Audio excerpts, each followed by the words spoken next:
les jurys sont souverains, donc aucune consigne ne peut être donnée à un chef de centre pour qu'il agisse en quoi que ce soit sur le travail du jury. Donc, ce genre d'incident ne m'est pas remonté. Ces jurys ont des présidents, qui je vous rappelle sont des universitaires. Je m'étonnerais un petit peu qu'un universitaire se laisse faire par un chef de centre. Franchement, je n'y crois pas. Donc après, il y a toute la fantasmatique autour du bac, on ferait des choses, on remonterait les notes. Vous comprenez bien que cette année, on n'a absolument pas remonté de notes quand on voit les résultats un petit peu difficiles qu'on a connus. Oui, on est quand même passé de 42,2 à quasiment combien 50 et quelques? Non, au total, je pense que sur le bac général, on a atteint 66%, on est à moins 9 points. C'est-à-dire que l'écart qu'on avait de moins 13 ou moins 14 par rapport au premier groupe a été réduit à moins 9 points sur le deuxième groupe pour le total. On sait très bien que sur le territoire de Mayotte, les conditions d'enseignement et d'apprentissage pour les élèves sont extrêmement difficiles. Et à ce titre, on n'a aucune raison de vouloir remonter ou tricher sur quoi que ce soit.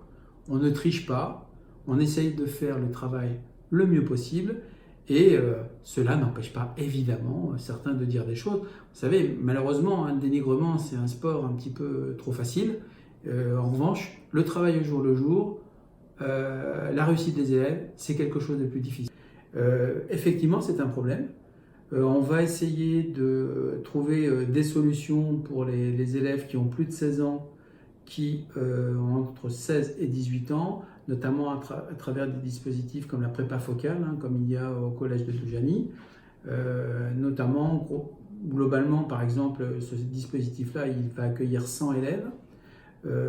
Il reste ensuite des dispositifs ponctuels mis en place par la mission de lutte contre le décrochage scolaire et qui va effectivement les prendre en charge.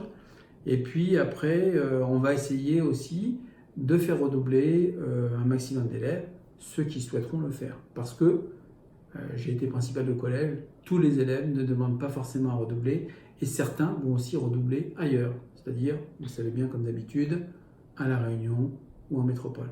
Le problème de ceux qui n'ont pas obtenu leur bac. Je peux vous dire que précisément, on a demandé évidemment au proviseur de combler toutes les places vacantes en terminale, c'est-à-dire que les élèves de première qui montent en terminale parfois ne sont pas sur le même nombre, et donc on comble les places qui restent, les places vacantes, par des élèves qui redoublent, et ensuite nous mettons en place ce qu'on appelle le lycée de la deuxième chance, dans plusieurs établissements, c'est-à-dire qu'on donne la possibilité non seulement à des redoublants, mais aussi des élèves qui auraient décroché depuis un petit peu plus de temps, de repasser le bac. Et les résultats pour ces élèves-là, cette année, étaient, ma foi, pas si mauvais que ça.